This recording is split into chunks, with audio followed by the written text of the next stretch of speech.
믿음의 주요 온전케 하는 이인 예수만 바라보자. 예수만 바라보자. 우리 성경 통틀어서 계속 예수님에 대한 이야기고 예수만 바라보자라고 이야기를 하잖아요. 이게 도대체 무슨 이야기일까요? 예수님만 바라보자. 영이신 하나님, 그리고 전 존재로 우리에게 오신 예수님을 대할 때 우리가 그냥 오감으로가 아닌 우리 전체의 영으로 하나님을 모셔드리고 받아들이잖아요. 예수님을 보다 보니까, 예수님을 더 바라보다 보니까 아마도 아셨을 거예요. 예수님은 사랑 그 자체로 오셨다. 아마 그 예수님의 사랑을 알고 계실 거라고 믿어요. 그런데 거꾸로 예수님은 어떤 삶을 잘 살아내기 위해 오진 않으셨더라고요. 아들로서 또는 스승으로서, 친구로서, 이스라엘 국민으로서 잘 살아내기 위해 오지 않으셨다. 그리고 예수님은 어떤 인격을 수양하고 뭔가 존경받는 분으로, 예수님은 어떤 능력을 기르고 또 그 능력을 잘 퍼폼하기 위해서 오지 않으셨다. 예수님은 무언가 어치브하려고 오지 않으셨다. 예수님은 사람에게 또는 하나님에게 인정받으러 오지 않으셨다. 도대체 예수님은 무엇을 위해 왔지? 무엇을 위해 오셨지? 예수님은 그냥 딱 하나, 하나님의 뜻이 이루어지기를 바라는 그 마음으로 오셨구나. 예수님은 들여다보면 들여다볼수록 계속 하나님의 뜻, 하나님의 마음에만 관심이 있으셨구나. 마태복음 6장 10절에 하늘에서 그렇듯이 이 땅에서도 하나님의 뜻이 이루어지기를 바랍니다 라고 기도하라고 가르쳐줘요. 그리고 예수님도 계속해서 그렇게 기도하시더라고요. 하나님의 뜻을 예수님은 어떻게 구하셨고 어떤 뜻으로 받아들이셨을까? 하나님의 뜻이 그대로 하늘에서 이루어지듯 이 땅에 이루어진다는 것은 무엇일까? 어떤 모습일까? 하나님의 형상을 닮아서 창조된 이 인류에게 하나님의 사랑의 눈길이 머물렀기 때문에 예수님은 이곳에 오셨고, 또 예수님은 그 형상이 회복되기 위해서 단지 기도하고 소망할 뿐 아니라 간절하게 이루어지는 마음으로 이곳에 오셨고 또 그 마음으로 살았어요. 그리고 하나님의 마음을 알았기 때문에 그렇게 기도하셨고 가르치셨고, 그리고 십자가를 예수님이 먼저 지셨죠. 예수님처럼 사는 것은 무엇일까? 하나님의 뜻이 우리 삶 속에 이루어지는 것은 과연 어떤 모습일까? 예수님은 우리에게 친구로 오셨고 또 스승으로 오셨고 또 동역자로 오셨어요. 하늘에서도 이루어지고 있는 그 뜻이 지금도 이루어지기 위한 그런 소망이 있으세요? 그리고 그것을 위해서 기도하고 있으세요? 그리고 그렇게 살고 계십니까? 하나님의 별명이자 하나님을 한 단어로 표현한다면 하나님은 그냥 그 사랑 자체세요. 그래서 예수님이 그 사랑을 그대로 전하기 위해서 우리에게 온 거예요. 왜냐하면 우리가 그 사랑을 오해하고 그 사랑을 잘못 알고 있으니까. 우리는 그 사랑을 머리로 아는데 우리의 삶으로는 어떻게 할 줄 모르는 경우가 많이 있어요. 그래서 주변 사람들을 위로하고 encourage하고 돕지만서도 때로는 이게 진짜 하나님의 사랑일까 고민하게 되는 경우가 분명히 있으셨을 거예요. 그 참 사랑을 주실 수 있는 분 또는 알고 있는 분이 하나님이라는 것을 우리는 알지요. 하나님밖에 없다는 것을 우리는 알지요. 이 사랑의 주체가 하나님이시기 때문에 하나님만이 어떻게 누구에게 다가가는지를 아신다는 거예요. 그렇기 때문에 우리는 하나님의 뜻이 무엇인지 궁금해하고 하나님께 묻고 그리고 하나님이 가라는 곳에 가야 한다는 거예요. 하나님은 시작부터 끝까지가 사랑이시기 때문에 우리는 하나님이 이것을 시작하시니까 마치실 것도 알고 하나님이 사랑으로 인도해 주실 것이라는 것도 압니다. 그렇기 때문에 우리 인생이 두려움이 없고 또 우리는 그 하나님을 신뢰합니다. 여호와 이레로 준비해 주시고 여호와 니시로 승리해 주시고 하나님은 계속해서 우리의 삶에 확신을 주세요. 그렇듯이 우리가 리치아웃 할 때도 또 우리가 도울 때도 하나님은 분명히 하나님의 계획이 있으시고 완전하게 인도해 주실 것을 우리는 신뢰하고 하나님께 묻고 또 하나님의 뜻에 따릅니다. 예수님이 하셨던 것처럼. 아브라함은 이 하나님을 잘 알았던 것 같아요. 알아갔던 것 같습니다. 이삭을 바치라고 했을 때 가는 길 내내 하나님의 마음을 구했을 거예요. 하나님의 뜻이 무엇입니까? 계속 구했을 거예요. 그 전에도 그 이후에도 계속해서 하나님의 뜻은 무엇입니까? 그러면 그럴수록 하나님은 얘기해 주셨을 거예요. 나는 사랑이야. 나는 사랑이야. 아브라함은 그 사랑의 음성을 들었을 거예요. 그렇기 때문에 과감히 자신의 아들을 드릴 수 있었을 거예요. 자식을 죽이라. 말이 안 되는 사건이잖아요. 왜 이 시대에는 그런 믿음이 요구되지 않는다고 생각할까요? 지금도 우리에게 하나님은 그런 믿음을 요구하십니다. 우리를 시험하기 위함이 아니라 나와 함께 가자고. 나의 뜻을 함께 이루어 가자고 하나님은 우리에게 그런 믿음의 초청을 하세요. 하나님의 마음은 그렇게 머리로만 알 수 있는 게 아니라 실제로 순종할 때 경험할 수 있는 겁니다. 하나님이 이삭이 필요했습니까? 그래서 바치라고 했습니까? 아니잖아요.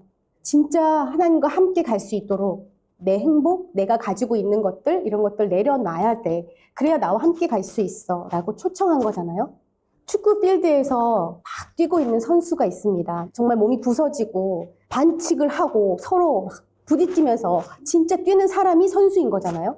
해설자도 마찬가지예요. 선수로 뛰었던 해설자와 뛰어보지는 못했지만 진짜 해설 잘하는 아나운서 출신들이 있잖아요. 그 컴페어 했을 때 머리로는 너무 더 잘 알고 더 묘사를 잘할 수도 있겠지만 그 현장감을 진짜 실감하고 해설하는 건 다른 일이잖아요. 무슨 이야기냐면요. 하나님이 여러분에게 나와 같이 뛰자 했을 때, 이삭을 바치자 했을 때 하나님이 절대로 여러분을 버려두시는 것이 아니라 그 현장에서 함께 하자, 하나님의 뜻이 이루어지는 것을 같이 보자 하고 초청하시는 거거든요. 그럴 때 절대 우리에게 실패가 없으시다는 거예요. 실수가 절대 없으시다는 거예요. 그래서 혹시 우리에게 고난이 닥쳐올지라도, 어려움이 닥쳐올지라도, 너무너무 가난해지는 것이건, 그게 우리 몸이 상하는 것이건, 그게 우리 삶에 정말 트라우마가 되건 어떤 고통이 되건 하나님이 나와 함께 가자 하셨을 때는 그 자리에는 꼭 실패가 없으신 하나님이 같이 하고 계시다는 거예요. 그런데 이렇게 하나님과 함께 뛰어보지 못한 분들, 순종해보지 못한 분들은 이거를 경험할 수가 없어요. 그리고 말이 많아요. 그건 그런 거고 머리로만 알아가지고 이건 그런 거야 저런 거야 아는 건 너무너무 많아. 그런데 실제로 뛰어본 사람들과 비교가 되지 않듯이 예수님이 너의 십자가를 지고 따르라 하신 것처럼 십자가를 지고 따르지 않으면 이 하나님의 마음을 우리가 알 수가 없다는 거죠. 성경에 이런 아주 좋은 예가 있는데요. 진짜 말씀을 잘 지키고 정말 하나님을 잘 따르고 누가 봐도 참 모범이 되고 모델이 되는 크리스찬이 한 명 있었죠. 예수님께 나와왔어요. 어떻게 하면 내가 제자가 될 수 있습니까? 그랬을 때 예수님이 너 가진 거 다 나눠주고 따라와. 이 청년의 반응은 걱정하면서 갔다 그래요. 함께 뛴다는 건 여러분 쉬운 게 아니에요. 하나님의 뜻을 알지라도 그것을 실제로 하는 것은 정말 쉬운 게 아닙니다. 그런데 또 성경에 이런 분들도 있어요. 예수님이 오늘 내가 너와 함께 할 거야, 같이 하자라고 했을 때 삭개오라는 사람은 예수님 따르고 싶어요. 그래서 몇 배가 되는 것들을 다 갚고 청산하고 예수님을 따르죠. 하나님의 뜻이 우리 삶 속에 이루어지기 위해 같이 가자 하실 때 어떻게 반응하시겠어요? 하나님이 하나님의 뜻을 이루고자 하실 때는 나의 열심과 나의 헌신이 아니라 하나님의 뜻대로 하는 하나님의 뜻이 이루어지는 관계에 일하십니다.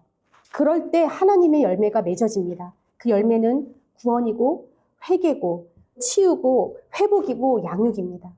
이런 열매들이 우리 삶 속에 하나님의 뜻대로 이루어지기를 축원합니다. 꼭 십자가라는 것을 맞닥뜨려요.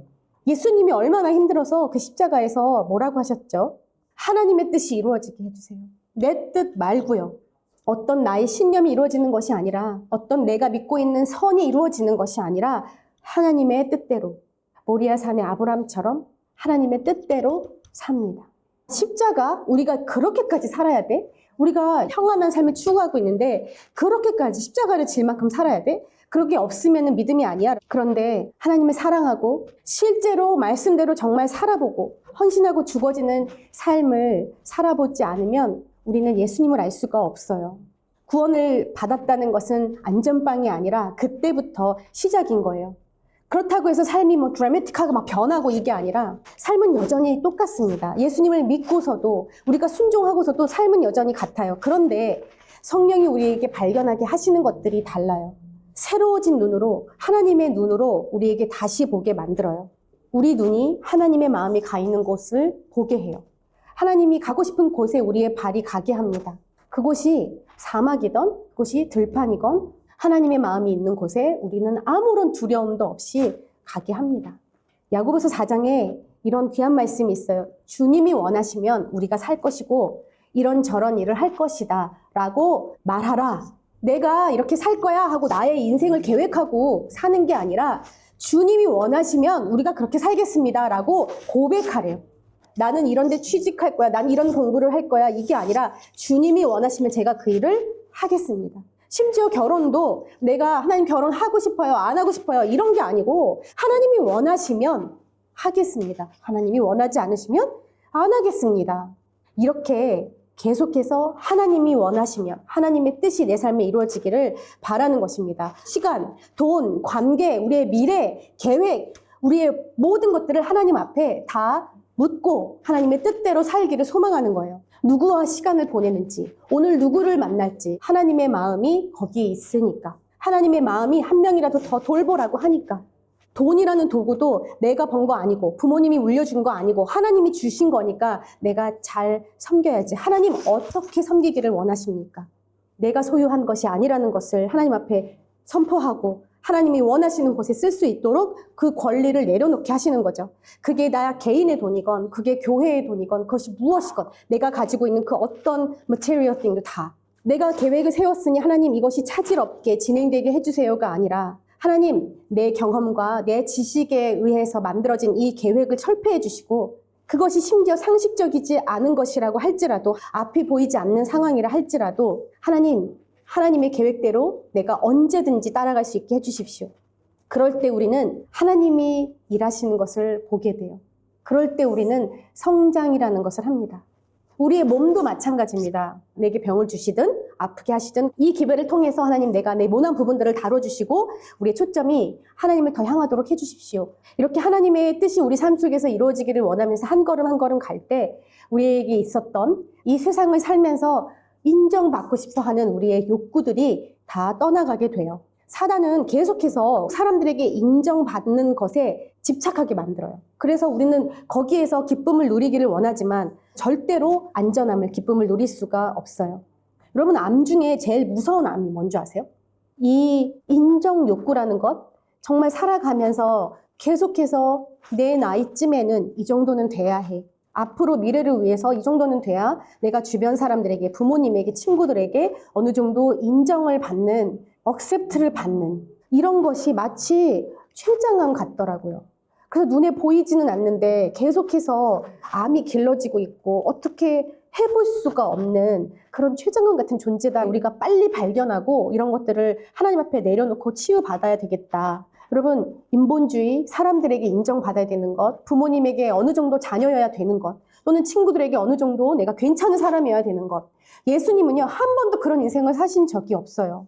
멋진 선생님이 돼야 되는 것, 어떤 좋은 인격을 가져야 되는 것, 또는 좋은 아들이 돼야 되는 것, 어떤 기술을 가져야 되는 것, 프로페셔널이 돼야 되는 것, 남을 좀 돕고 살 만한 인정을 받아야 되는 것. 예수님은 한 번도 그런 것에 관심조차 있으신 적이 없더라고요. 예수님은 그냥 오로지 하나님의 뜻이 이 삶에 이루어지기를 바라셨더라고요. 혹시라도 우리 안에 이런 췌장암 같은 인정 욕구라던가 인본주의가 사로잡고 있다면 오늘 하나님 앞에 다 내려놓고 치유받게 되시기를 바랍니다. 감사하게도 하나님이 영혼의 암을 스캔해 주시고 깨끗하게 해주실 때가 있어요. 바로 고난이 올 때예요. 꼭 고난이 외부에서만이 아니라 우리 내부에서도 우리가 이번에 캠프 가서 우리의 삶을 그림으로 비유해서 그린 적이 있었어요. 집으로. 그래서 모래 위에 세운 집, 반석 위에 세운 집의 말씀을 나눴는데 다 각자의 집을 그려서 이렇게 프레젠테이션 하는 시간이 있었습니다. 그런데 우리가 자꾸만 그 반석이신 예수님 위에다가 내 멋대로 지어지는 것들이 있습니다. 또 내 멋대로 들여놓는 가구들이 있어요. 그런 잘못된 것들 때문에 진짜가 잘못 세워지지 않게 하기 위해서 그런 것들을 쓸어주시는 그런 고난의 경우가 우리의 삶에 있습니다. 내면의 고난일 수도 있어요. 디프레션일 수도 있고 심각한 앵자이티일 수도 있어요. 그리고 외부의 고난일 수도 있어요. 미래의 불안일 수도 있어요. 가정의 파괴일 수도 있어요. 그런데 여러분, 그게 실패가 절대 아니라는 것을 기억하세요. 하나님이 이런 고난을 허락하실 때는 분명히 이것 잘못된 것들을 다 쓸어버리고 정말 적나라하게 하나님과 나 관계가 무엇인지를 보여주시기 위함이에요. 그리고 이제는 진짜 제대로 된 재료로 다시 짓자. It's okay. 나랑 함께 짓자. 내 뜻이 너의 삶에 이루어지도록 같이 짓자. 이렇게 하실 거니까 어떤 고난이 오건 여러분 웰컴하세요. 하나님이 이번에 또 한 번 싹쓸이 해주시려고 하는구나. 정말 적나라하게 하나님과 나와의 관계를 보여주시려고 하는구나. 하나님은 우리를 소생시키시고 우리에게 새의 힘을 주시는 우리의 아버지시잖아요. 여러분, 주어진 삶에서 이렇게 하나님과 함께 하나님의 뜻이 이루어지는 것을 누리며 많은 추억을 쌓아가시길 바라요. 하나님의 사랑은 우리가 감히 상상할 수도 없는 beyond the duty, 우리가 해야 되는 것을 훨씬 넘어선 사랑이고요. Beyond the natural realm. 다 우리가 알고 보고 있는 그 사랑보다 훨씬 더 넘어선 것이에요. 우리가 이 영생에서 이 삶을 살면서 이 동안 하나님의 사랑을 정말 조금이라도 알고 조금이라도 나눌 수 있다면 예수님이 십자가에서 나누신 것처럼 예수님이 이 삶에서 매일매일마다 나누신 것처럼 나의 인정이 아닌 하나님의 뜻이 이루어지는 것을 간절히 바랬던 것처럼 우리가 그 사랑을 알고 또 그 사랑을 계속해서 나누며 사는 귀한 삶을 살게 되시기를 축원합니다. 아멘.